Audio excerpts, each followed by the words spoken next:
Oi, pessoal, tudo bem? Sou o professor Bruno Dias, de Língua Portuguesa. Sejam bem-vindos ao segundo vídeo dessa semana, e no qual nós vamos corrigir alguns exercícios das páginas 20 e 23 do livro didático, que são bem relacionados à produção escrita, pessoal. São bem importantes também, claro, na produção oral, porque vão tratar de argumentos, de estrutura da frase, mas principalmente para a produção escrita.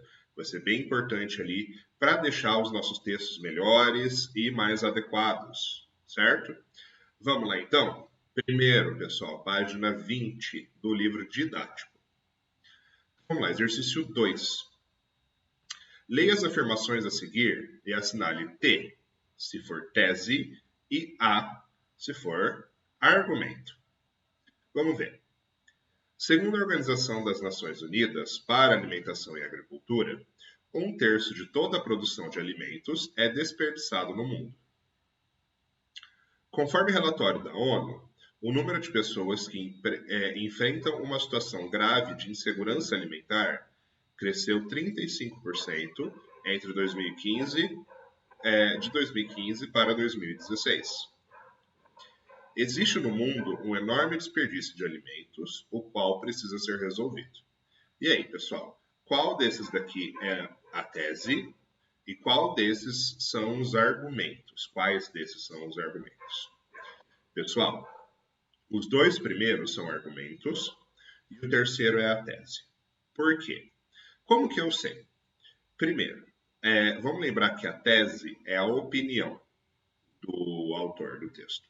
Né? Então, ele vai estar dando a opinião de uma forma simples, não precisa ser resumida, mas é numa frase direta que vai estar ali constando a opinião dele. Então, existe no mundo um enorme desperdício de alimentos, o qual precisa ser resolvido. Essa é a opinião dele, que esse desperdício precisa ser resolvido. Ótimo. E por que os dois são argumentos? Vamos lembrar que argumentos são dados ou opiniões de cientistas, professores, que estão além da minha opinião. Né? Então, a minha opinião é uma e os meus argumentos são elementos de fora dessa minha opinião que eu utilizo para dizer que a minha opinião é verdadeira. Então, uma dica para saber se são argumentos ou teses são esses vocabulários que a gente já viu, são os conectivos ali, por exemplo. Segundo a Organização das Nações Unidas, conforme relatório da ONU, né? Então, eu tô citando outras pessoas, eu estou citando outras organizações.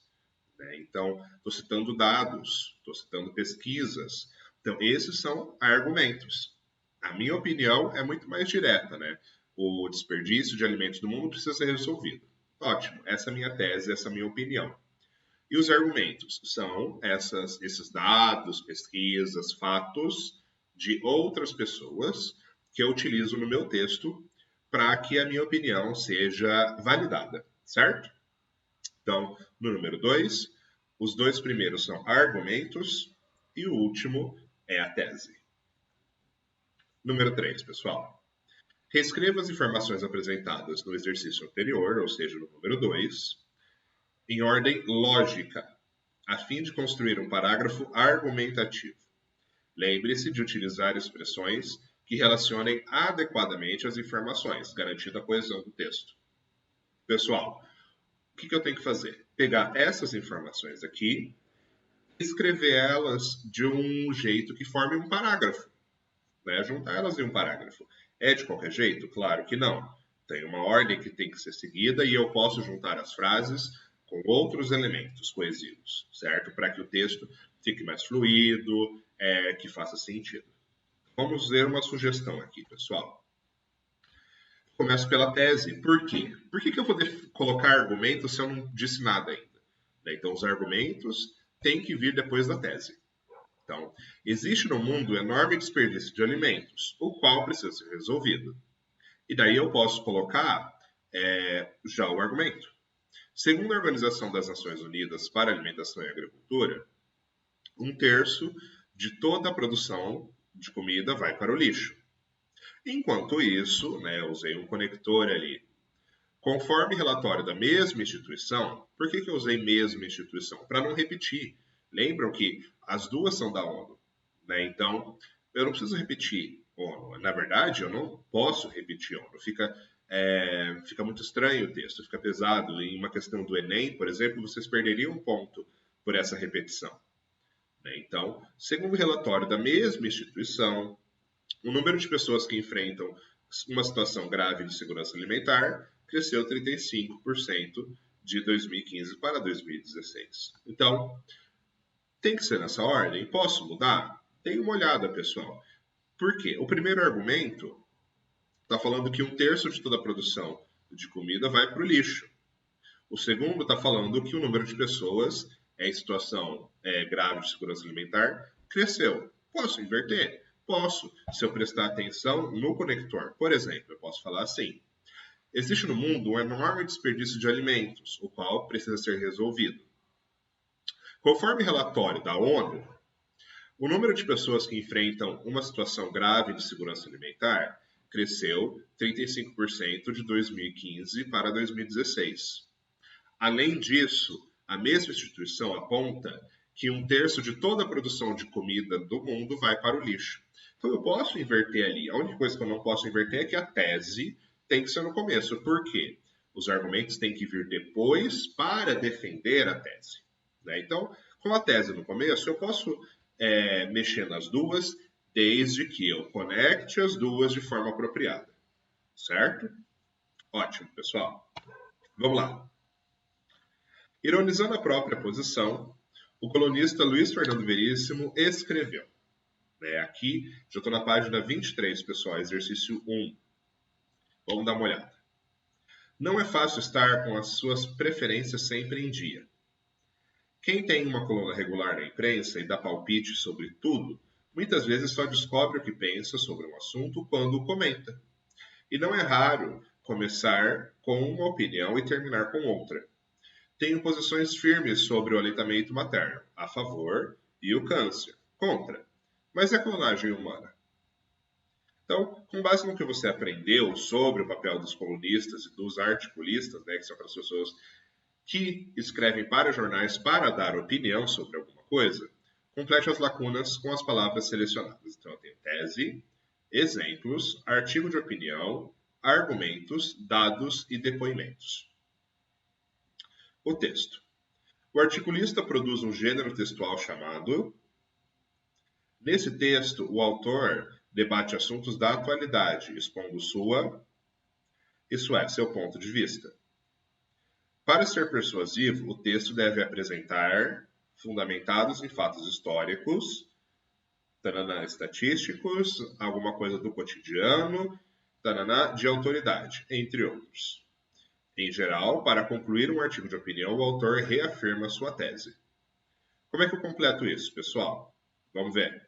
O articulista produz um texto, um gênero textual chamado artigo de opinião. Então, o gênero é o artigo de opinião. Nesse texto, o autor debate assuntos da atualidade, expondo sua tese, isso é, seu ponto de vista. Lembrem, a tese é o ponto de vista. Para ser persuasivo, o texto deve apresentar argumentos, sempre deve apresentar argumentos fundamentados em fatos históricos, dados estatísticos, exemplos do cotidiano e depoimentos de autoridade, entre outros. Certo, pessoal? Lembrem disso. Isso daqui, pessoal, é o básico para vocês escreverem um artigo de opinião. Então, tese, argumentos fundamentados em dados históricos, dados estatísticos, exemplos do cotidiano e depoimentos de autoridade. É o essencial para vocês escreverem um bom artigo de opinião. Exercício 2, pessoal, da página 23. Nesse capítulo, você também estudou os pronomes relativos. Com base nos seus conhecimentos, complete as colunas. Então, letra A. A palavra que pode exercer muitas funções em um texto, como a de pronome. Nesse caso, recupera um termo citado anteriormente. Outra maneira de identificar o que como essa função é tentar substituí-lo por outros pronomes relativos, como e suas variações. Lembram? Na última semana nós vimos isso. E letra B, o pronome relativo onde refere-se apenas a lugares. Como que eu completo isso, pessoal? Vamos lá. A primeira, que é a função, exerce muitas funções. Uma delas de pronome relativo, que é aquele que recupera um elemento citado anteriormente para evitar repetição. Como que eu identifico se aquele que é um pronome relativo? Eu substituo por o qual e suas variações, ou seja, o qual, a qual, os quais, as quais. Se eu posso substituir, ele é um pronome relativo. O pronome relativo onde refere-se apenas a lugares físicos. Não utilizem onde para tempo, para qualquer outra coisa. Apenas para lugares físicos. Para terminar, pessoal. Exercício 3 da página 23. Complete o quadro de acordo com as definições apresentadas. Aqui eu quero que vocês me deem um nome para essa definição. O que é um enunciado organizado em torno de um verbo ou de uma locução verbal? O que é algo que constitui-se apenas de uma oração? O que é que constitui-se de duas ou mais orações que podem ser separadas sem prejuízo do sentido? E o que é que exerce uma função sintática completando a estrutura e o sentido de outra oração? Do que eu estou falando, pessoal? O primeiro, eu estou falando de uma oração, que é uma estrutura, né, um enunciado organizado em torno de um verbo. Lembre, pessoal, para ser uma oração tem que ter verbo, tá? E uma oração é algo que constitui-se apenas de uma oração. É um período simples. Duas orações, eu já tenho um período composto. Se eu posso separar essas duas e elas continuam fazendo sentido sozinhas, eu tenho um período composto por coordenação. E o que é aquela que, se eu separo, uma delas perde o sentido? É o período composto por subordinação, né? Qual é o nome do pedaço que completa a estrutura? É a oração subordinada, aquela que precisa, que está completando o sentido da outra. Certo? Eu espero que tenha ficado tudo claro, pessoal. Espero que vocês tenham feito os exercícios e eu vejo vocês na próxima semana. Tudo bem? Tchau, tchau.